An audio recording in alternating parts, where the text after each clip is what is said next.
La Revolución Mexicana fue una guerra armada que inició el 20 de noviembre de 1910 y terminó en 1917. Sus principales personajes fueron Emiliano Zapata, Francisco Villa, Francisco I. Madero, Venustiano Carranza y Porfirio Díaz. Sus causas fueron: había una gran desigualdad social, los ricos tenían grandes privilegios, mientras que los pobres se hacían más pobres. Los campesinos habían sido despojados de sus tierras y no tenían en dónde vivir, incluso algunos no percibían un salario. Los obreros trabajaban largas jornadas por un salario miserable y eran maltratados, ya que la mayor parte de las empresas eran extranjeras.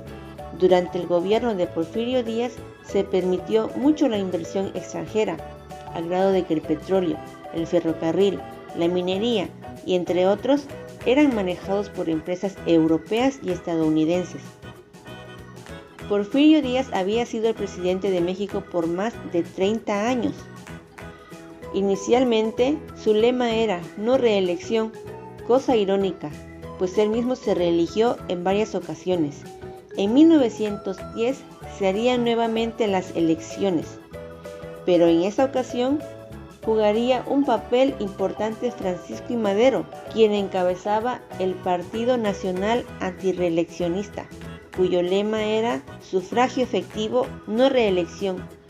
Francisco I. Madero había prometido al pueblo que regresaría a sus tierras. Esto le había provocado gran simpatía, así que tenía mucho apoyo. Fue entonces cuando el gobierno de Porfirio Díaz se sintió amenazado y bajo el cargo de ultraje fue encarcelado, pero Francisco I. Madero fue sacado de la cárcel bajo fianza, con la condición de que no podía abandonar el país. Durante este tiempo, ya Porfirio Díaz había sido declarado nuevamente como presidente de México. Es entonces cuando Francisco I. Madero huye del país hacia Estados Unidos y en San Antonio, Texas, proclama el Plan de San Luis.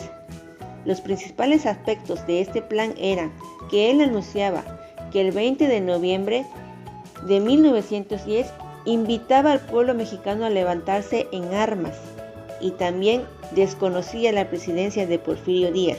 Después de haberse anunciado este plan, se unieron otros grupos fuertes que eran encabezados por Francisco Villa y Emiliano Zapata.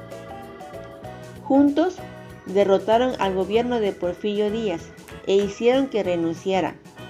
Villa y Zapata querían que se realizara la repartición de tierras y apoyaban al pueblo campesino. Tras unos días de haber llegado a la presidencia Francisco I. Madero, Emiliano Zapata le exigió que se hiciera la repartición de tierras y que se conformara la ley agraria.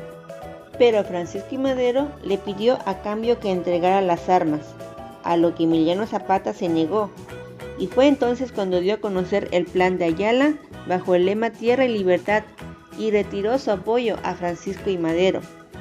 Francisco I. Madero poco a poco fue perdiendo apoyo, así que una conspiración del grupo porfirista dio un golpe de estado y mandaron a matar a Francisco I. Madero y al vicepresidente Pino Suárez, y entonces se declaró como nuevo presidente del país a Victoriano Huerta. El gobierno de Victoriano Huerta fue peor que el gobierno de Porfirio Díaz, y fue entonces cuando Venustiano Carranza, quien era gobernador de Chihuahua, decidió levantarse en armas y proclamó el Plan de Guadalupe. A este Plan de Guadalupe se unieron Emiliano Zapata, Francisco Villa y Álvaro Obregón, y juntos lucharon contra el gobierno de Victoriano Huerta, logrando su renuncia el 15 de julio de 1914. Ahora que se había quitado del poder al grupo porfirista, había que retomar el nuevo camino para México, pero estos grupos revolucionarios tenían diferentes ideas acerca de la forma en que el país debería tomar su curso. Entonces, Francisco Villa y Emiliano Zapata, quien apoyaban fielmente a los campesinos, se unieron. A este grupo se le llamó convencionistas. Carranza y Obregón representaban al grupo constitucionalista. Como no había acuerdo entre ellos, se hizo la Convención de Aguascalientes en octubre de 1914, en donde se acordó que Carranza renunciara, y entonces Villa y Zapata colocaron como presidente de México a Eulalio Gutiérrez. Carranza no estaba de acuerdo con esto, así que se marchó hacia Veracruz, en donde él conformó su gobierno y expidió 3 leyes: Ley del Municipio Libre, Ley Obrera y Ley Agraria. Eulalio Gutiérrez se percató de que había mucho desacuerdo entre los grupos, así que decidió renunciar, pues no había forma en que él gobernara el país sin intervención de los demás. Entonces, nuevamente, tras la renuncia de Eulalio Gutiérrez, Villa se enfrenta a las tropas comandadas por Álvaro Obregón en Celaya en abril de 1915 y es derrotado. En octubre de 1915, Estados Unidos reconoce como único gobierno al de Venustiano Carranza.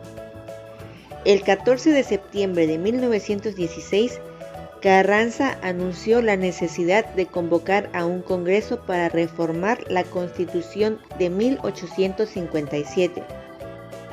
Aunque en este cambio solamente participaron personas que pertenecían al grupo constitucionalista, se tomaron en cuenta los deseos de Emiliano Zapata y Francisco Villa, que era apoyo a los campesinos y obreros. La nueva Constitución es promulgada el 5 de febrero de 1917. Con esto se considera el fin de la Revolución Mexicana. Los principales artículos son: el artículo 1 establece el otorgamiento de garantías o derechos individuales a toda clase de mexicano. Artículo 2. Prohíbe la esclavitud. Artículo 3. La educación es laica, gratuita y obligatoria. Artículo 4. Hay igualdad entre hombres y mujeres. Artículo 123. Toda persona tiene derecho al trabajo digno y socialmente útil. Pero la lucha por el poder no terminó ahí.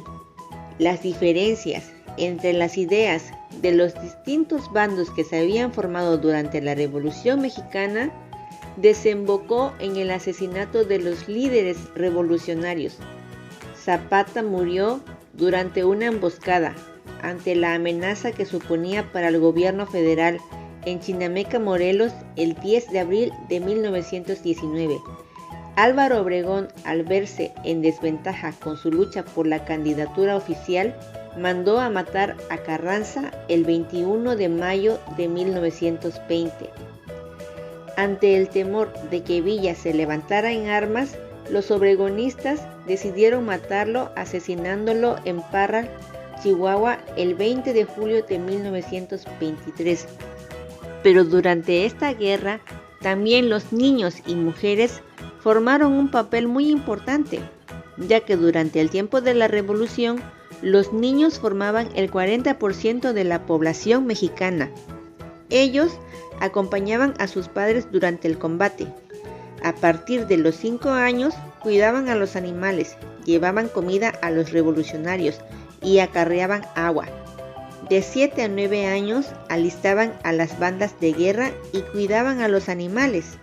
A partir de los 10 años, recibían entrenamiento militar, podían portar rifles y algunos combatían.